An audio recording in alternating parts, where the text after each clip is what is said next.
Muito boa noite, bem-vindos ao Gabinete de Crise, num encontro aqui inusitado. Muita gente nem vai acreditar que isso está acontecendo aqui. Ó. Estamos com o Deltan Dallagnol e com o Alessandro Oliveira, o já saindo, né, o saliente coordenador da Lava Jato e o entrante coordenador da Lava Jato. Né? Um está sucedendo o outro. Bom, primeiro agradeço aí a presença de ambos por disponibilizarem esse tempo. Tem uns 2 dias que a gente fez uma entrevista, né, doutor Alessandro? E agora, claro, o objetivo desse bate-papo, desse debate nosso aqui, é a gente tentar avançar em algumas questões e esclarecer outras, né?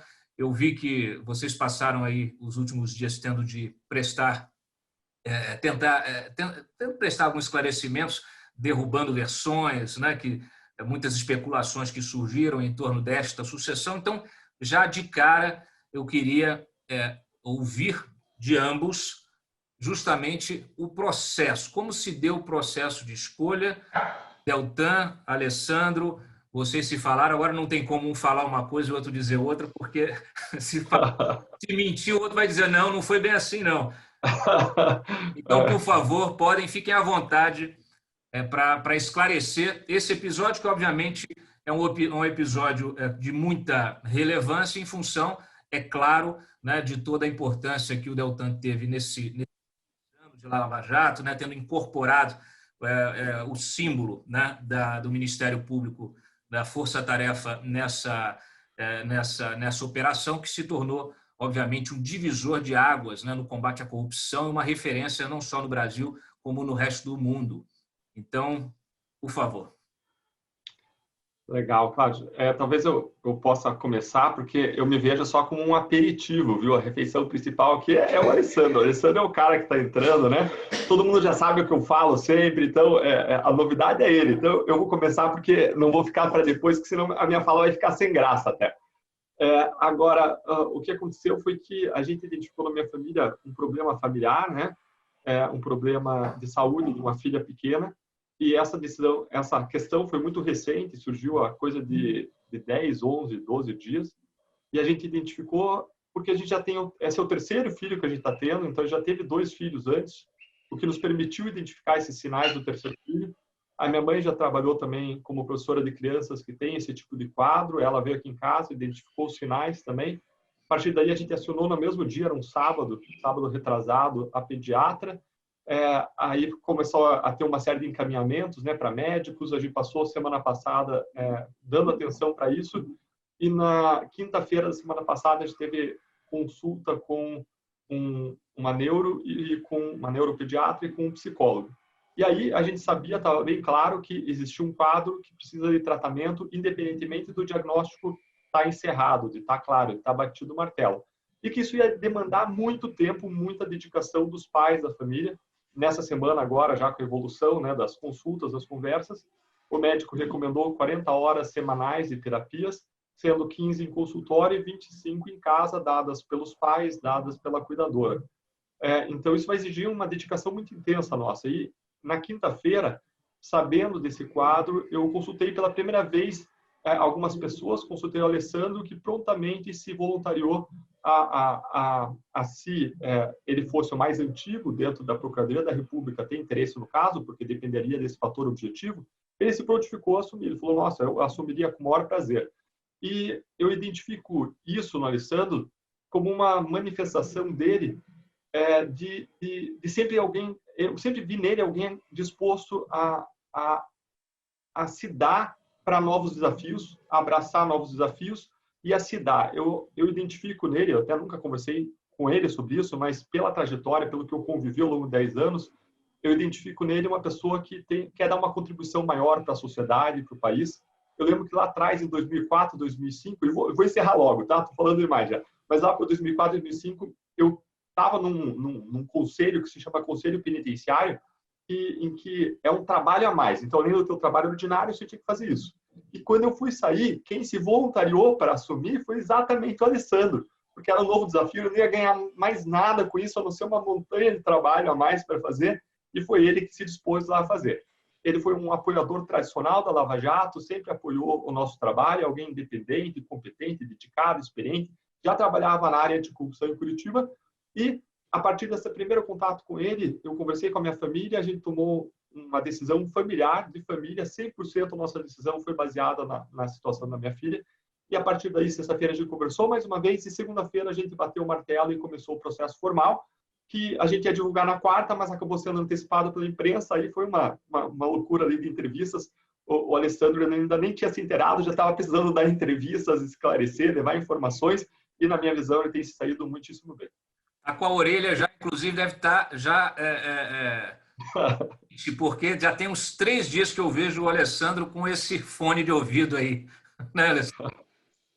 O fone para esconder um pouquinho, deve estar vermelha mesmo a orelha, bastante machucada, mas é interessante isso, né? Porque eu acompanhei assim, começam algumas especulações, natural também essas especulações, tal, como tivesse algum processo lateral em relação a esta permuta, quando ele foi algo totalmente simples, singelo, né? É um procedimento bem rápido de alguém interessado em ou mudar ou para uma vaga específica e outras pessoas também concorrentes em um critério objetivo, que é da antiguidade na carreira, né? Quanto tempo de carreira, dentre eventuais interessados, prevalece esse critério objetivo, algo muito simples. Se tem algo aí paralelo, de repente foi, né?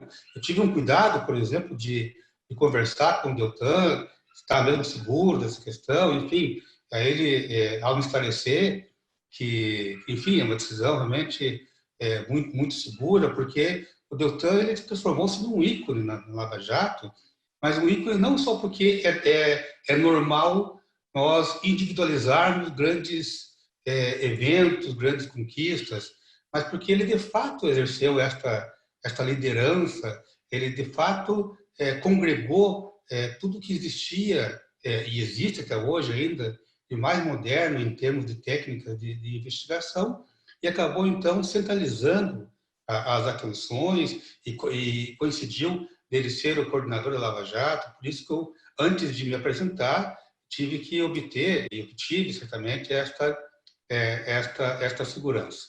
Agora, entrando nesse processo de transição, de fato, é mais ou menos isso. A metáfora que eu uso, mais ou menos, é o seguinte: já que estamos em época de pandemia, que as academias estão fechadas, é como aquele sujeito que vai na academia fazer uma atividade aeróbica, vai lá na esteira, só que ele não alonga, não aquece, e a esteira está a 22 por hora, mais ou menos assim, sabe? Então ele tem que entrar na esteira e vai ter que já sair correndo e o corpo vai ter que aquecer e se alongar sozinho. Então eu estou me sentindo mais ou menos assim, né? Ou seja, acabei de chegar, não me alonguei, não aqueci, e a esteira já está a 22 por hora e acelerando, mais ou menos isso. Tem que colocar uma camisa mais folgada. Deixa eu te perguntar uma coisa, para ambos, inclusive, mas especialmente para você, Alessandro, em função do seguinte: aconteceu ontem à noite uma debandada geral, né, da Lava Jato, do grupo da Lava Jato, da Força Tarefa em São Paulo. Tá? Você, obviamente, já deve ter tido acesso ao ofício que circulou, nós publicamos, a resto da imprensa também publicou. Houve ali uma incompatibilidade flagrante entre a nova procuradora natural, que assumiu lá o 5º ofício em São Paulo em março, né, e os procuradores que já estavam integrados aí a essa força-tarefa. Claro, cada um tem sua versão, teve o problema lá dela enviar um ofício para a corregedoria, para o próprio Augusto Aras, falando sobre, levantando suspeitas sobre o processo de distribuição, né, sobre o procedimento de distribuição de processo lá da livre distribuição, que não estaria acontecendo, enfim. Mas, no fim das contas, cada um tem ali os seus motivos, né? Eles também colocaram todos os motivos, e o fato é o seguinte, quer dizer, houve uma incompatibilidade ali, e esse gesto, que é um gesto, vamos dizer assim, muito, muito simbólico, muito forte, vem no momento, justamente logo após aí esta notícia da sucessão também em Curitiba. Nós já vivemos processos semelhantes no caso do próprio Augusto Aras aqui em Brasília e também da Raquel Dodge, quer dizer, está se tornando uma coisa meio recorrente isso. Aliás, ontem já começavam a circular versões aí de que procuradores da Força Tarefa no Paraná também entregariam seus cargos.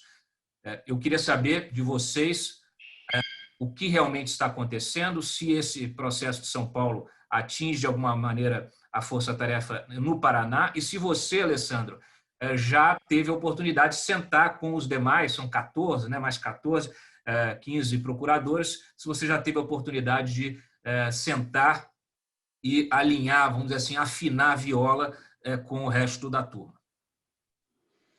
Bom, esses fatos de São Paulo, realmente, eles causam um certo impacto, né? Mas a gente não tem ainda, é difícil tomar uma posição, até porque boa parte dos fatos envolvem procedimentos que estão sigilosos, então a gente não tomei conhecimento integral de tudo que aconteceu. É muito difícil, neste momento inicial, tomar alguma posição, alguma opinião sobre o que estaria ocorrendo. O que a gente espera somente é que isso seja resolvido o quanto antes, porque precisamos aí fazer com que prevaleça o combate à corrupção, e certamente as pessoas envolvidas estão procurando resolver isso o quanto antes para que se retome as atividades. Eu sou um defensor, um grande defensor da estrutura de forças-tarefas para causas complexas, como certamente é também a força-tarefa lá de São Paulo. Aqui no Paraná, absolutamente, se existe algum tipo de comentário nesse sentido, é um comentário sem o mínimo fundamento, porque o que me chamou a atenção, inclusive, nesse início, embora, é claro, fora das atividades da Força Tarefa, eu sempre tive um intenso contato com os colegas, até mesmo em contatos informais, em reuniões outras que envolvam assuntos gerais, ou até momentos aí de almoço, ou coisa assim, ou seja, além do trabalho funcional. Então, sempre tive uma proximidade. Então, já notava esse espírito de grupo bastante coeso na Força-Tarefa.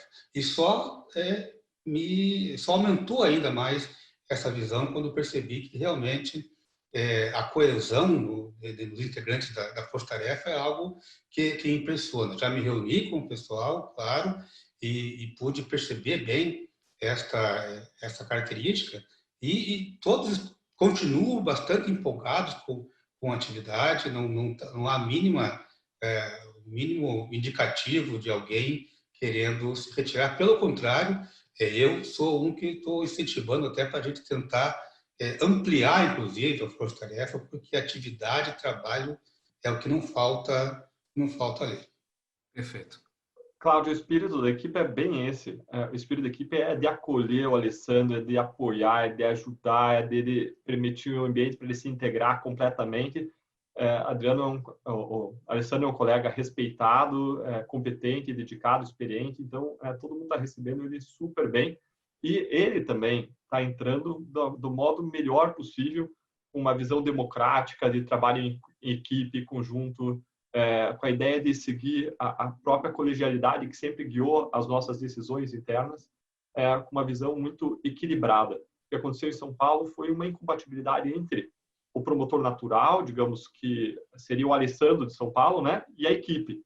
Algo que está longe, distante, anos-luz de acontecer aqui. Pelo contrário, aqui existe um grande alinhamento, que é muito importante para que essa energia, né, para que o trabalho seja feito. E como o Alessandro colocou, tem muito trabalho a ser feito. Deixa eu aproveitar e perguntar uma coisa para você, Deltan, justamente em relação ao papel desse coordenador, né? Porque muita gente... Deixa eu só tirar aqui que eu estava com o WhatsApp ainda.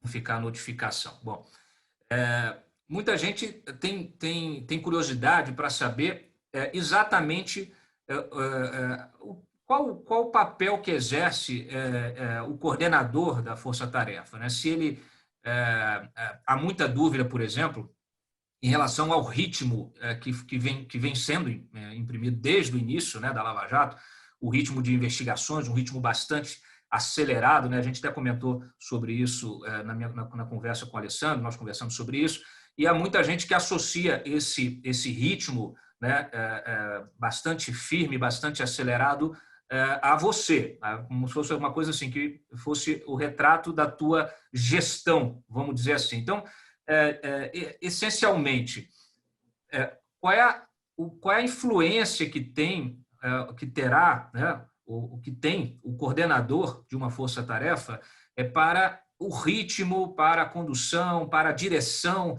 desses trabalhos, justamente considerando que é um colegiado, né, que as decisões são tomadas de forma colegiada e com uma multiplicidade de profissionais muito capacitados, muito deles aí, às vezes até mais experientes, né? Nós tivemos aí na sua gestão procuradores até mais antigos que você, com mais experiência, e que tinham, né, respeitavam essa tua relação, esse teu papel um pouco também de RP, né, de falar com a imprensa, de exteriorizar esses trabalhos. Então, explica para os nossos espectadores exatamente qual é o limite, né, qual é o papel, e até onde é possível, até onde ele vai e o que ele consegue exatamente, qual é a influência dele nesse ritmo, na direção, na condução e no ritmo dos trabalhos.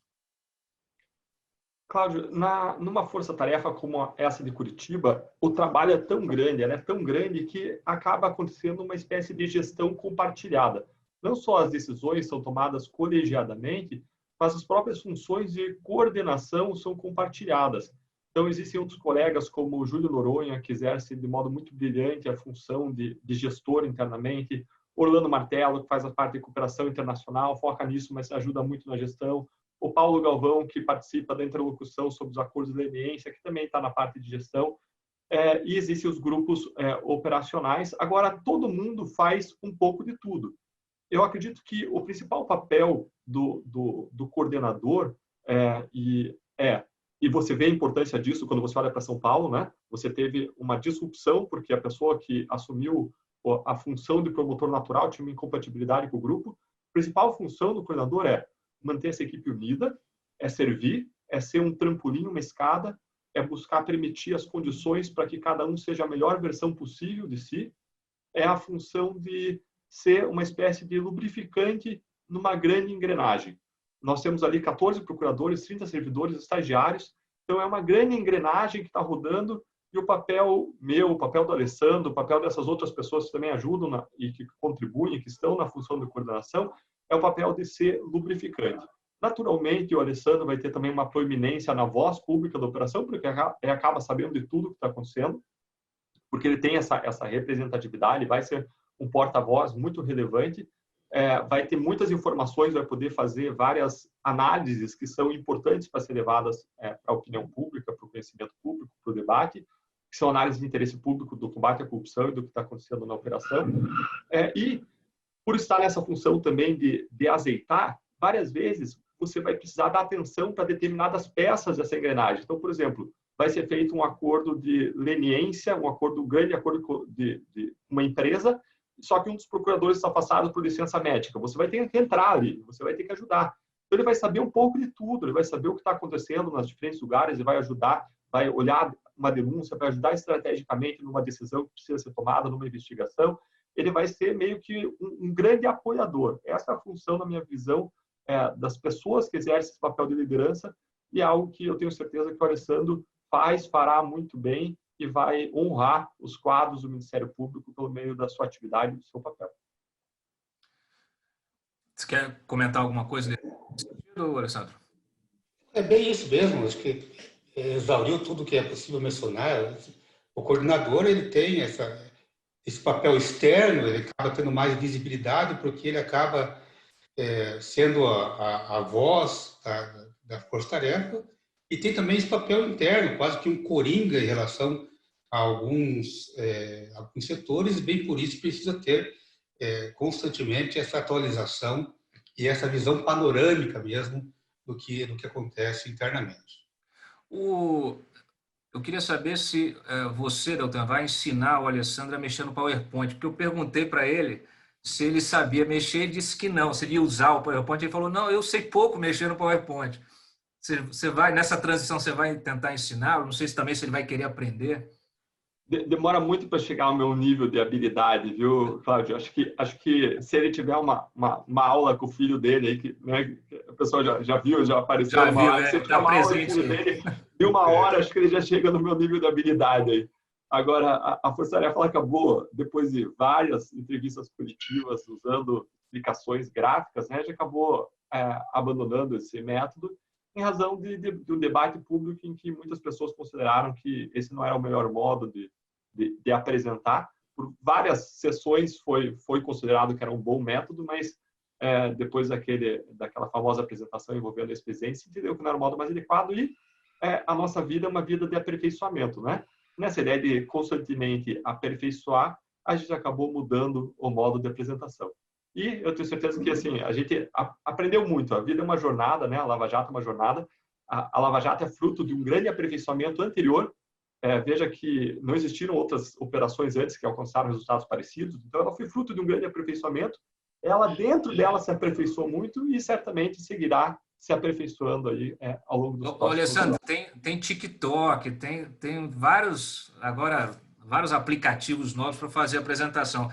O que eu ressalto, a minha brincadeira, ela tem um fundo de seriedade, obviamente, porque um dos grandes destaques, né, desse trabalho que foi feito pela Força Tarefa foi justamente a acessibilidade, transformar o juridiquês, né, as informações técnicas, em uma linguagem acessível ao grande público. Né? Quando você coloca graficamente uma investigação, né, você faz com que as pessoas compreendam de uma forma muito mais fácil.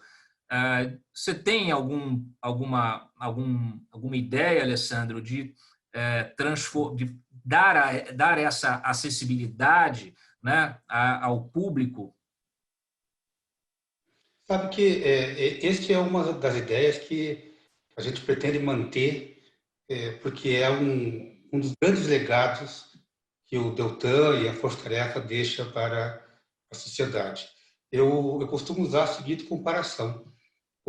As pessoas, de modo geral, elas costumam identificar o que é crime muito pelo crime de sangue ou aquele crime que lesiona uma pessoa especificamente, né? O batedor de carteira pegou a carteira e como a pessoa se viu individualmente lesionada, a sensação, a percepção das pessoas, de modo geral, de crime é isso, né? De verificar uma situação concreta.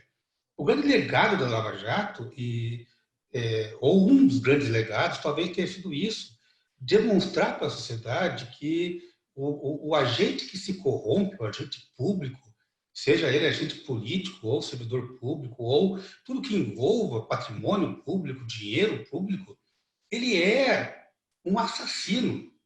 Ele mata o futuro das crianças, ele mata pessoas numa fila do SUS que precisam de medicamentos, de cirurgias, ele mata pessoas pela falta de estrutura dos órgãos de segurança pública, que faltou dinheiro para isso, para aquele outro, serviço público de maneira geral. Eu me lembro que há alguns anos eu era coordenador de um grupo de controle da gestão pública e convidamos o pessoal da Força Tarefa para apresentar uma palestra sobre os resultados e vieram resultados fazendo, por exemplo, essa comparação de dinheiro desviado e algumas ideias do que poderia ser feito com o dinheiro desviado. E aquilo chamou a atenção do público, era um público expressivo, justamente nesse sentido, poxa vida, quanto de medicamento que deixou de ser comprado, quantas cirurgias deixaram de ser feitas, quantas pessoas morreram em uma fila de transplante, quantas carteiras escolares não foram modificadas, estojos escolares, kits escolares não puderam ser distribuídos. Enfim, o grande legado que eu acredito, repito, um dos grandes legados que o Deltan deixa é justamente essa visibilidade do que significa uma organização criminosa que desvia dinheiro público, qual o mal social que isso provoca, que é muito maior daquela lesão individual, embora o crime individualmente deva ser combatido, claro. Mas ele é expressão. Perfeito. Quando você toca nesse assunto dos recursos, né, do emprego dos recursos, eu me lembrei aqui da iniciativa que acabou criando uma polêmica enorme, iniciativa do Deltan, obviamente dos seus colegas, da fundação, né, que era uma fundação para que reutilizasse os recursos que foram obtidos aí em negociação, né, junto a autoridades americanas, justamente de a recuperação de recursos desviados, né, da Petrobras. é uma prática que talvez surpreenda aqui no Brasil, mas é uma prática comum, né, Deltan, em outros lugares. Nos Estados Unidos se faz muito, as promotorias, elas quando recuperam um determinado recurso, elas têm até a atribuição, a autonomia de usar esse recurso na própria atividade para melhorar os recursos humanos, melhorar as ferramentas, né? E se criou uma polêmica enorme em relação a isso. Acabou que esse dinheiro foi para lá, a gente não sabe se foi para a Amazônia, se foi para a Covid, o dinheiro provavelmente se dissipou, né? Dinheiro que foi retirado da União de alguma forma, voltou e a gente já perdeu o controle dele, ele já se dissipou, né? Alguns bilhões. Eu queria ouvir os dois em relação a isso, né, Deltan? Bom, Cláudio, o que aconteceu ali foi realmente uma quebra de paradigma em relação... Foi um assunto novo, uma situação inédita. A gente lidou com muitas situações inéditas na Lava Jato e sempre buscou as melhores soluções jurídicas, muitas vezes inovadoras, para essas soluções, para essas questões inéditas. Então, a gente criou, por exemplo, os acordos de leniência. Na época em que a gente inventou os acordos de leniência, tinha uma previsão legal expressa contra a criação do acordo de leniência, só que a gente reinterpretou aquilo dentro do contexto inteiro do ordenamento jurídico e submeteu isso ao judiciário, que aprovou, submeteu isso para a nossa Câmara, que aprovou, e isso se espalhou por vários ministérios públicos de todo o país. Foi uma atuação inovadora que funcionou, que deu certo, que foi muito elogiada lá no começo da Lava Jato. Está aqui dizendo que vai... tá. É um aviso aqui do Zoom, aqui apareceu na tela. Então, houve inovações que funcionaram, que deram muito certo. Agora, essa da Fundação, especificamente, gerou uma grande polêmica. Mas ela, no fim das contas, isso é mais importante, permitiu que mais de 2 bilhões que iriam para os Estados Unidos ficassem no Brasil e fossem empregados, seja na Amazônia, seja na pandemia, ficaram no Brasil e foram aqui empregados. E quem examinou? Isso gerou uma polêmica inicial. O ministro Alexandre de Moraes deu uma decisão preliminar, ou seja, ele não examinou de modo exauriente, de modo profundo a questão, mas ele anulou o acordo numa decisão liminar e só dele, monocrática. Aí, em seguida, cerca de 7 órgãos analisaram profundamente isso. Então, a gente já teve análise dos procuradores da República, 14, que entenderam que essa era uma solução jurídica legítima, válida. Em seguida, a gente teve análise da Justiça Federal, que homologou. Em seguida, a gente teve uma análise da Câmara de Combate à Corrupção, que disse que era uma solução legítima para um problema inédito. Aí teve a Corregedoria do Tribunal da Quarta Região, teve a Corregedoria do Ministério Público Federal, teve a Corregedoria do Conselho Nacional do Ministério Público e ainda teve um grupo de trabalho de apoio à Câmara de Combate à Corrupção, que também fez uma análise profunda, e todos esses 7 órgãos, 6, 7, 8 órgãos, falaram, é uma solução jurídica legítima, adequada, e eles fizeram uma análise muito ampla e profunda. Além disso tudo, os procuradores que atuam na Lava Jato, na Quarta Região, perante o Tribunal do Rio Grande do Sul, eles disseram que também era uma solução legítima dentro da nossa esfera de independência funcional, no exercício da nossa atividade, a gente buscar construir aquela solução. Se aquela solução tivesse sido criada, Cláudio, aquele dinheiro ele estaria hoje num fundo e só o rendimento daquele dinheiro, coisa de 2 bilhões, seria um rendimento aí que seria coisa de 50 milhões por ano, pelo menos, aproximadamente. Esse rendimento estaria sendo aplicado com uma série de regras de governança, de controles, de cuidados, com fiscalizações daquelas auditorias grandes, reconhecidas. Esses recursos estariam sendo aplicados com o controle da sociedade civil para atividade anticorrupção de entidades da sociedade civil e para entidades reconhecidas que prestam serviços que buscam suprir o mau funcionamento de serviços que são atingidos pela corrupção, como saúde, educação, segurança e assim por diante. Então, foi uma solução que se pensou na época e que, como você bem colocou, Cláudio, seguiu modelos internacionais, seguiu soluções que foram adotadas em casos como Siemens, Alstom e por aí vai. Mas gerou polêmica. Hoje, olhando para trás, sendo engenheiro de obra pronta, a gente teria feito diferente. A gente teria chamado outros órgãos para participar, para fortalecer essa solução e para ela ficar mais protegida contra críticas e contra a destruição que acabou acontecendo. Teve gente falando que você ia usar esse dinheiro para campanha, para sua campanha para o Senado. Rapaz, olha, o que falam, o que inventam sobre nós, sobre a Lava Jato, é inacreditável. Agora, isso é fruto do fato de que a Lava Jato acaba atingindo interesses poderosos e essas pessoas que são atingidas, seus aliados, sempre vão inventar narrativas. Isso acontece desde o dia 1, né, e acontece até hoje, mas os fatos, os resultados falam por si. Você quer se manifestar sobre essa questão, Alessandro, dessa... É bem isso mesmo, né? Eu acho que exauriu bem a questão. Estou há pouco tempo, há apenas 2 dias, já pude perceber realmente essa tensão que existe às vezes, a criação de fatos, enfim, mas a gente precisa estar bem concentrado para que isso não desvie o nosso caminho. Deixa eu perguntar uma coisa aí. Acho que essa frase do Alessandro é perfeita. Tem várias frases que vão nessa linha, né? Se você parar para atirar pedra nos cachorros que estão latindo para a carruagem, você nunca vai chegar ao teu destino, né? Essa é uma delas. Outra que eu gosto bastante é que árvore que não dá fruto não leva pedrada. Então, o Alessandro vai ao longo desse caminho enfrentar esse tipo de desafio, vai enfrentar, infelizmente, esse tipo de ataque. Agora, nossos votos, e o Alessandro vai contar sempre com o nosso apoio para que ele possa seguir firme e muitas vezes deixar de lado, ignorar, não vale nem a pena olhar essas narrativas e seguir o seu caminho. Né? Claro. E aí, isso eu imagino que seja uma das dicas que você esteja passando para ele. E aí eu gostaria de saber as demais. Quais são as dicas e recomendações, Deltan, que você está fazendo ao Alessandro ao assumir a força-tarefa? Até porque é como uma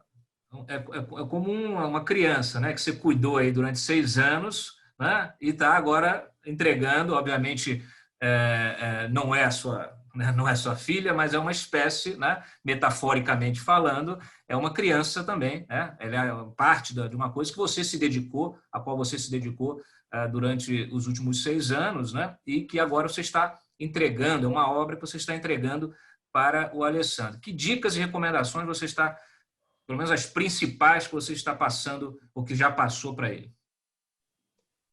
Eu não me sinto confortável para me colocar numa posição de quem dá dica ou recomendação, porque o Alessandro é um cara super capacitado, experiente, é uma pessoa assim que entra com o melhor dos espíritos, democrático. Então, eu tenho certeza que ele vai encontrar excelentes soluções e ele tem toda a independência para isso.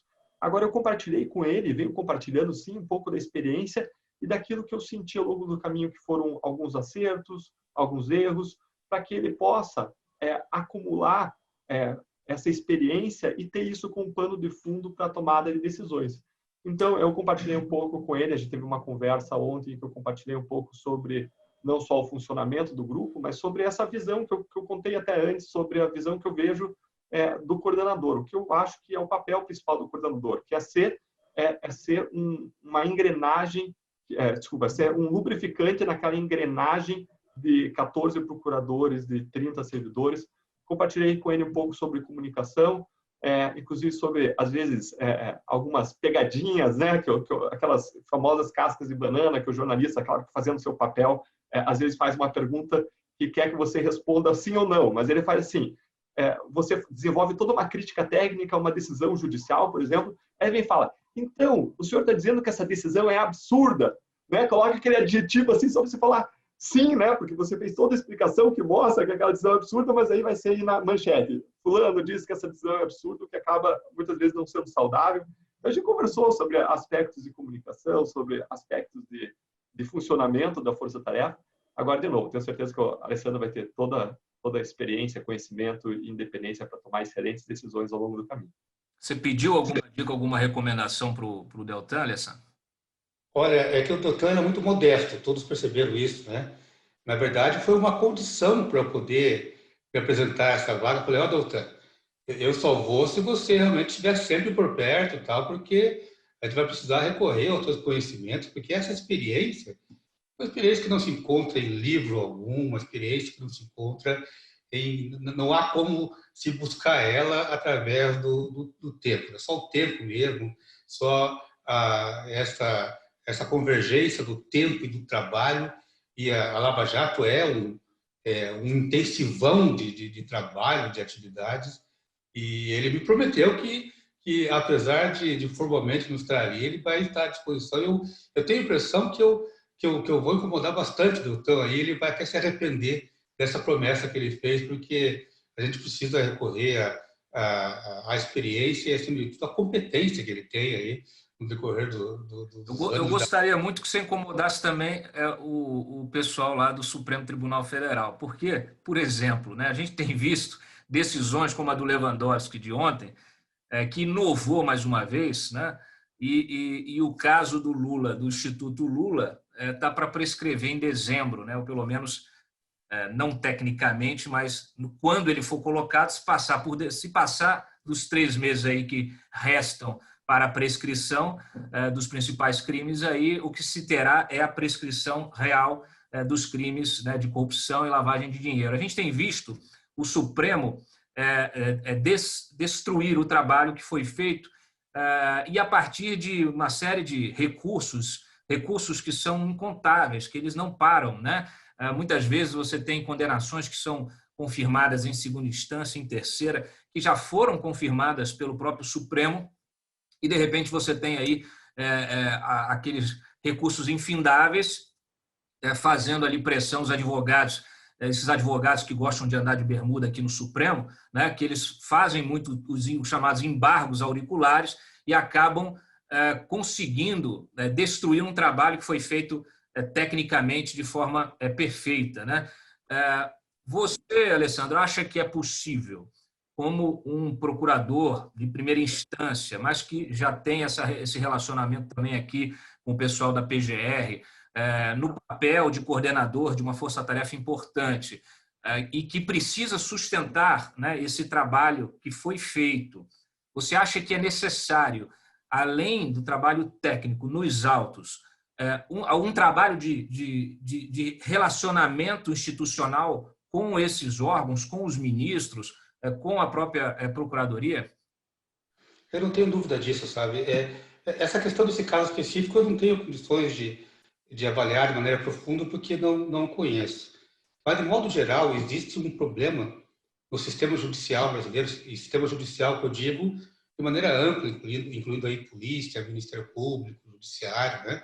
Que é a famosa prescrição, né?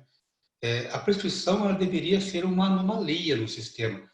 O Brasil optou por ter a prescrição em todos os crimes, exceto um ou outro previsto na Constituição, mas a maioria dos crimes está sujeita à prescrição, que, para quem não entende, basicamente é isso. Perde-se o direito de se punir alguém porque o tempo passou.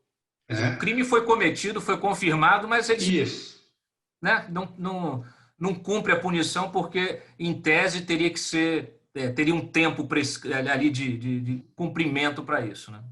Exato, um tempo para todo esse processo e um sistema que convive com tantas possibilidades recursais de reanálise da mesma causa, ele se choca, ele tensiona com a ideia de prescrição, sabe? Então, infelizmente, aquilo que deveria ser o excepcional, os números mostram, infelizmente, que há uma incidência de prescrição muito grande.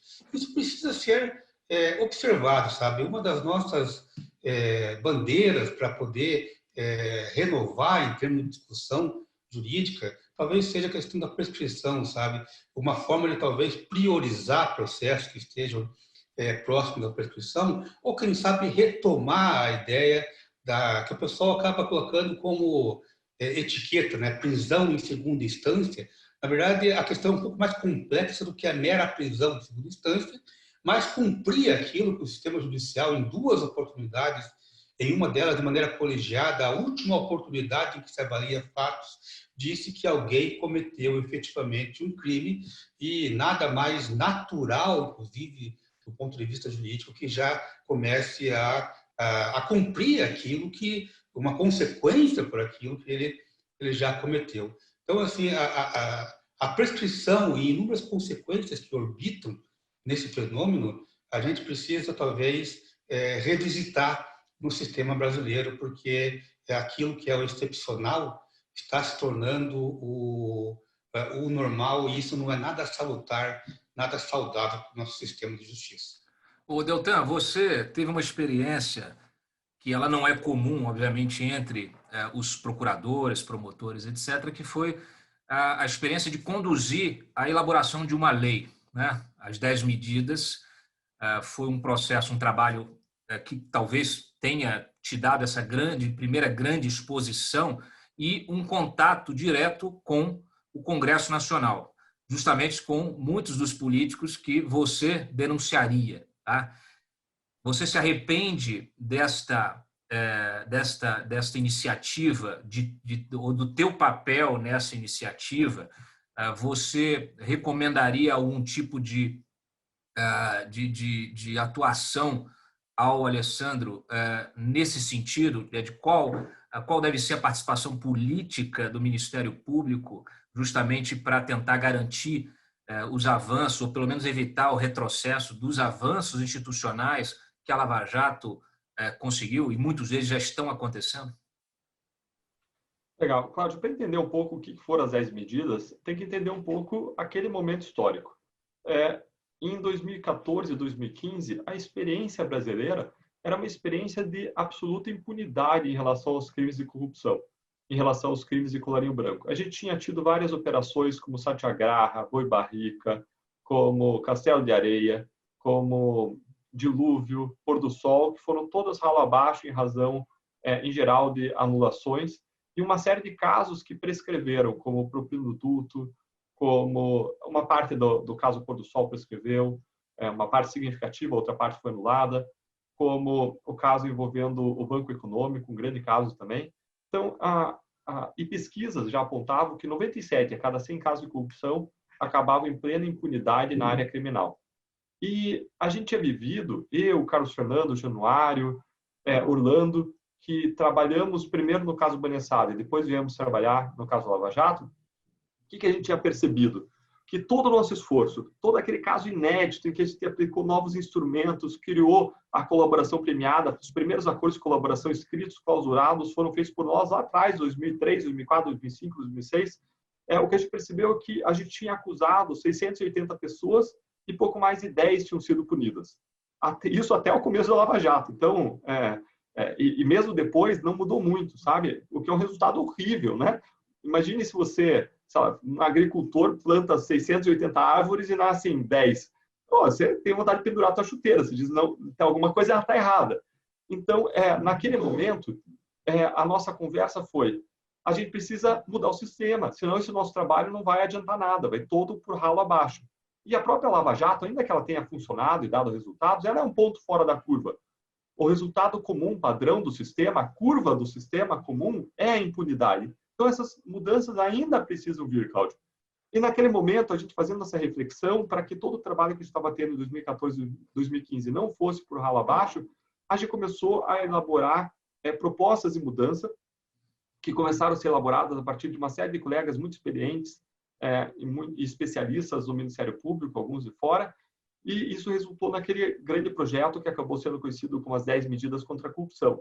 E não foi ideia do Ministério Público transformar ele num projeto de iniciativa popular, foi uma ideia da sociedade, isso começou a crescer e, claro, a gente ajudou com todas as nossas forças, divulgando, explicando, participando de debates no parlamento e assim por diante. Eu acho que foi um processo cívico muito saudável, foi o caso em que mais houve coletas de assinaturas com as pessoas indo à rua, acho que gerou uma grande compreensão do problema da corrupção e sobre alguns problemas do nosso sistema de justiça que fazem com que vários casos não cheguem a um bom termo, não cheguem aos resultados, não cheguem a condenações, a prisões, não cheguem à recuperação de dinheiro.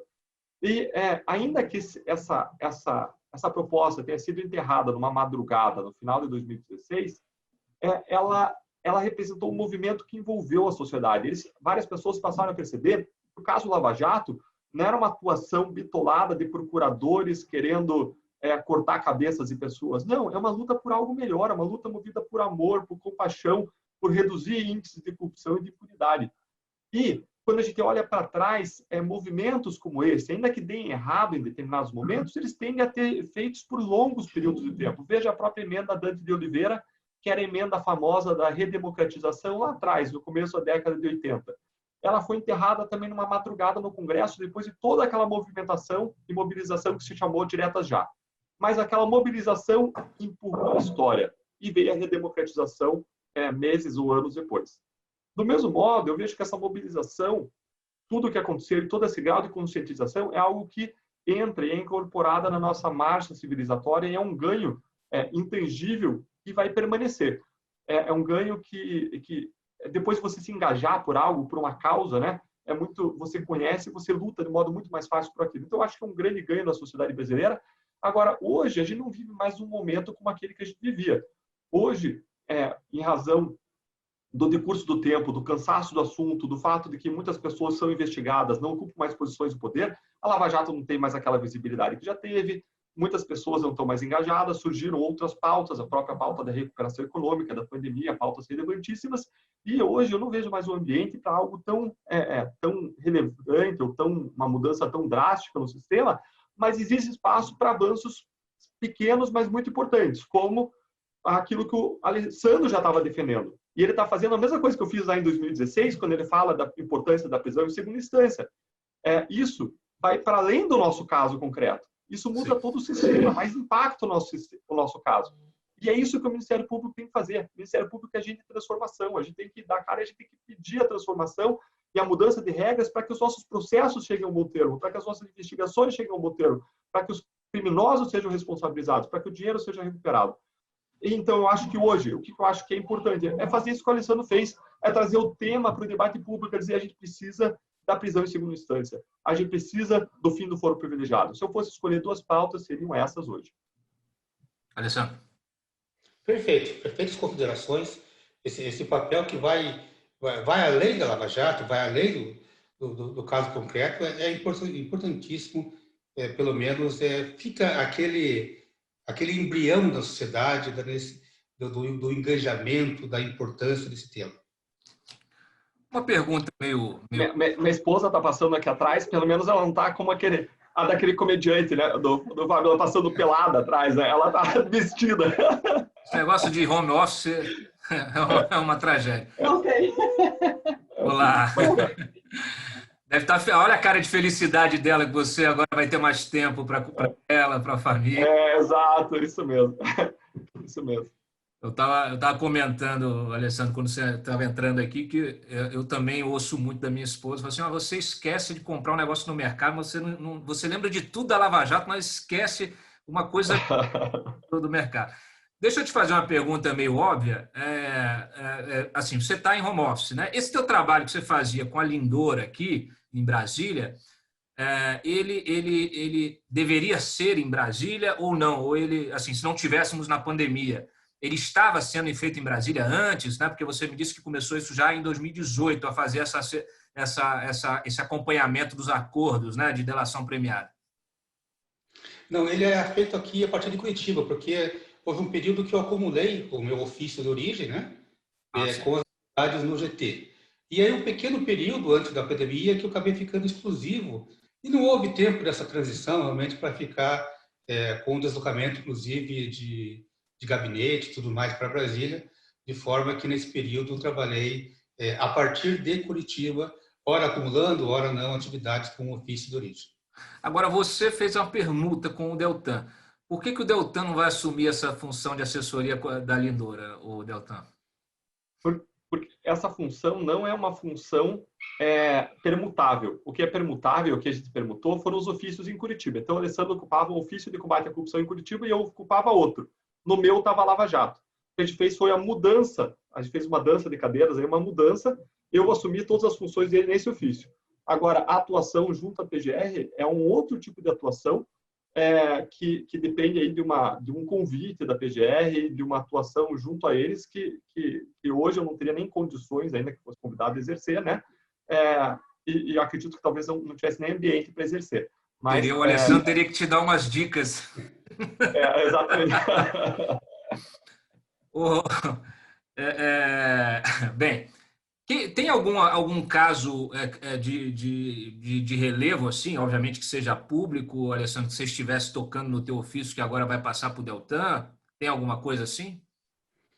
Pois desde a pandemia, eu estou um pouco... Daí eu fiquei afastado totalmente do meu ofício de origem e me dediquei exclusivamente ao grupo de trabalho da Lava Jato lá em Brasília.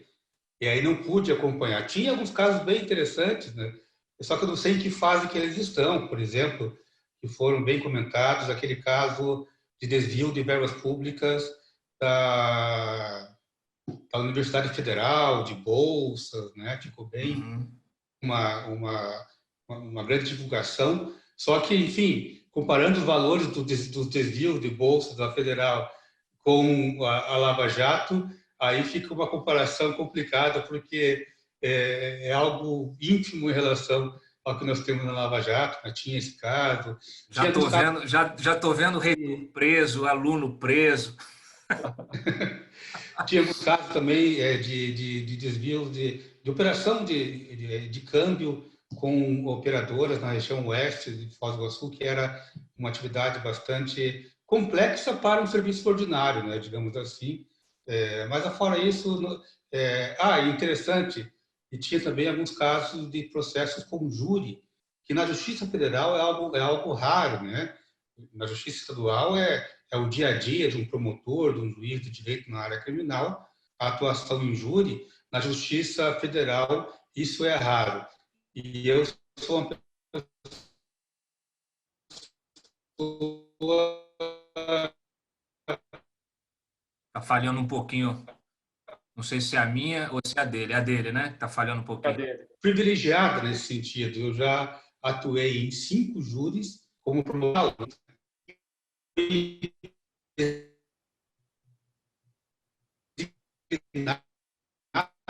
Objetivamente para esses júris. Acho que a tua internet está variando um pouco. Ou são os hackers aí tentando impedir você de falar. Você está me ouvindo, Alessandro, ainda? Acho que ele caiu mesmo, Deltan. Mensagem, minha palavra? Você está me ouvindo, Alessandro? Agora estou ouvindo. Ah, perfeito. Agora voltou. Agora voltou. Voltou. São os hackers aí. Voltou. Tem um pessoal que realmente não gosta de vocês. Olha só. Uma coisa, eu queria a opinião dos dois. Obviamente que influencia... Mas, Cláudio, você viu que não tem moleza, né? Você viu que lá tem, não sei, júri, operação para cá, operação para lá. Então, assim, eu vou mudar de ofício, não vai ter moleza, mas o ritmo de dedicação de uma Lava Jato é um ritmo eu acho que eu vivi 20 anos em 6 anos. Eu vivi 20 anos em 6 anos. E esse é um período que vai ser muito construtivo também, eu acredito, para a vida do Alessandro, porque a Lava Jato, ela estica as pessoas, ela exige de nós novas competências, novas habilidades. Você tem que estudar negociação, você tem que estudar liderança, você tem que estudar comunicação, né? Então é algo muito assim, é um ambiente de aprendizado muito intenso e exige muitas horas extras, né? Eu vou seguir me dedicando, você vai ver que tem um monte de confusão aí me esperando, que continua me esperando, mas menos horas extras, hein? Primeiro cuida da tua filha, depois você volta. Uma questão, duas questões que tem a ver com a política, porque não adianta, o trabalho de vocês ele está entremeado na política, né? Por vários motivos, até vocês, segundo os políticos, a Lava Jato é que criminalizou a política, não foram eles, né? Mas a gente tem visto iniciativa recente de se aumentar a quarentena, né, de procuradores, promotores, de juízes, né, magistrados, para a participação política, né? A quarentena do sujeito sair, deixar a carreira e concorrer a um cargo eletivo. Quer dizer, tem algumas sugestões. Hoje existe essa quarentena de 6 meses, né? Se eu não me engano, 6 meses, me corrijam se eu estiver errado, e querem aumentar isso para 6 anos ou até para 8 anos, como o Dias Toffoli andou mencionando.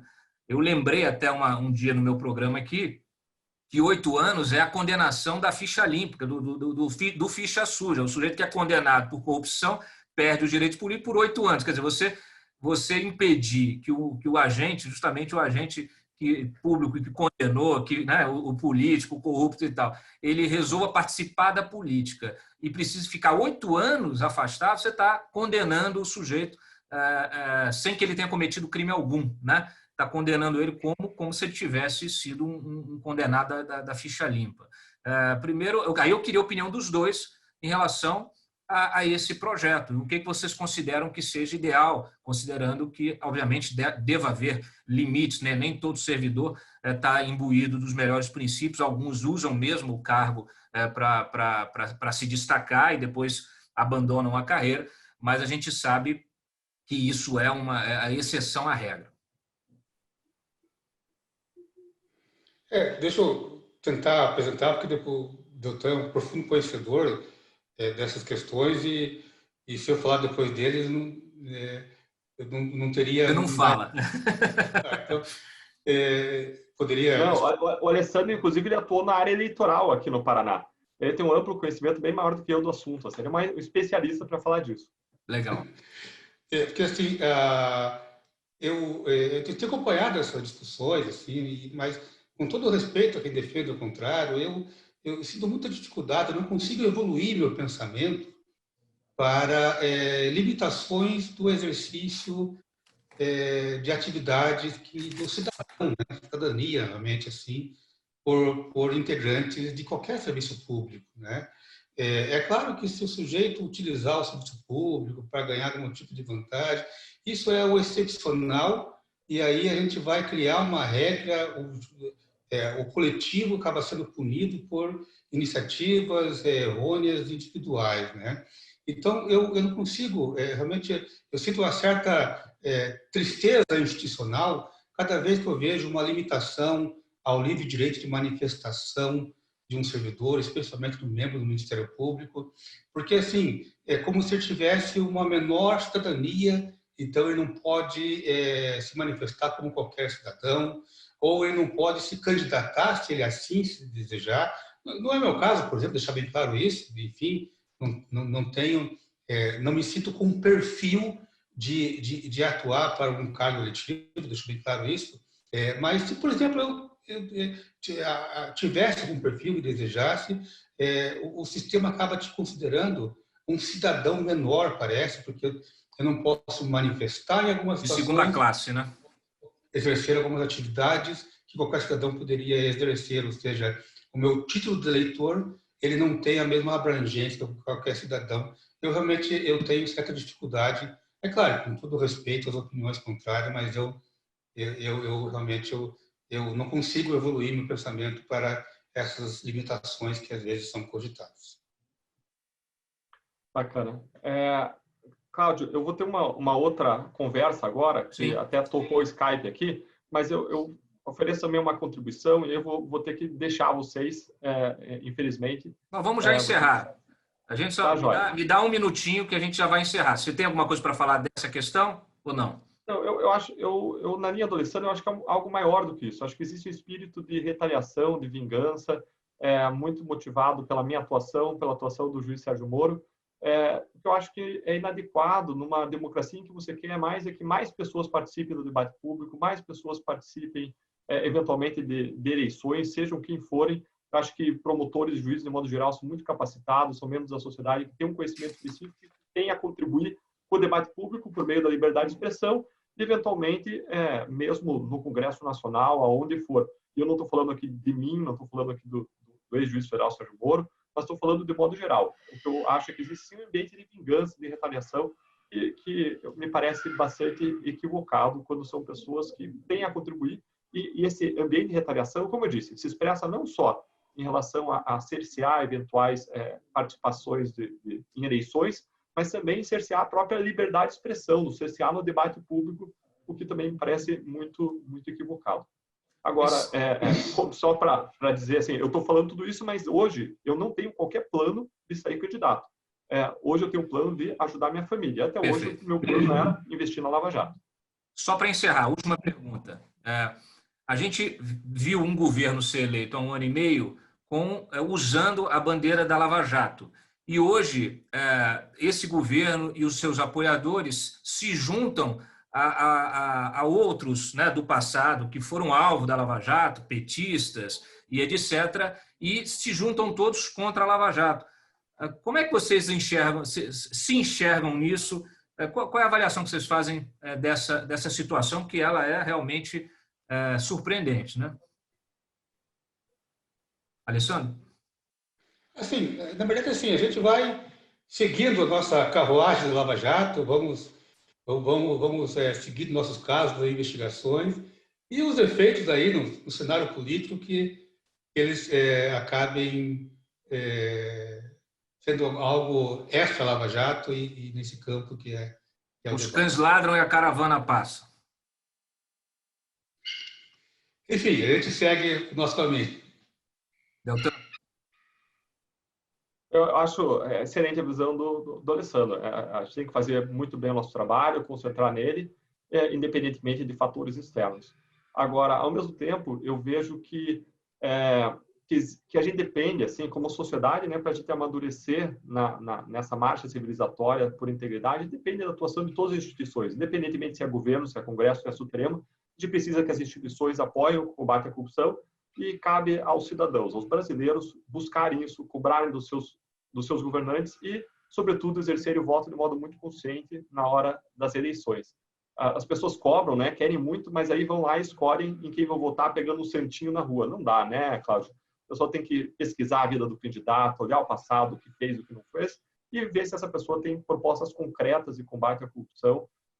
E eu falo isso para as eleições já desse ano, municipais, independentemente das eleições, dessas próximas, para a vida inteira, né, independentemente do momento. São práticas saudáveis de cidadania. Eu até coloquei no meu Twitter hoje à tarde, falando assim, quando vier o candidato dizer assim, eu vou acabar com isso, acabar com aquilo, né, eu vou acabar com mordomia, eu vou privatizar, tem que perguntar como que você vai fazer isso, né, e depois ver se esse fazer é atribuição do candidato, caso ele seja eleito, porque às vezes ele vai para o executivo e fala assim, eu vou fazer isso, e aquilo é atribuição do legislativo, então acaba enganando o eleitor. Então, realmente, é uma questão do eleitor se informar. Gente, olha, muito obrigado aí pela disponibilidade de vocês, foi um debate fantástico. Deltan, melhoras aí, espero que a sua filha se recupere rápido. Parabéns por todo o teu trabalho, tua trajetória. Alessandro, toda a sorte aí nesta missão. Tá? E o Gabinete de Crise está aberto aqui, o Antagonista está aberto a vocês para quando vocês quiserem. Obrigado, realmente. O tempo passou que eu nem vi, que realmente foi muito agradável a nossa conversa.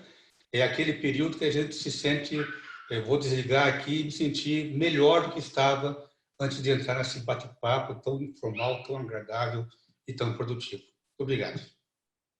Bacana. Obrigado, Cláudio. Obrigado pelo espaço sempre aberto, por vocês sempre estarem levantando esse tema no debate público, a importância do combate à corrupção, que é algo essencial, necessário se a gente quer um país melhor.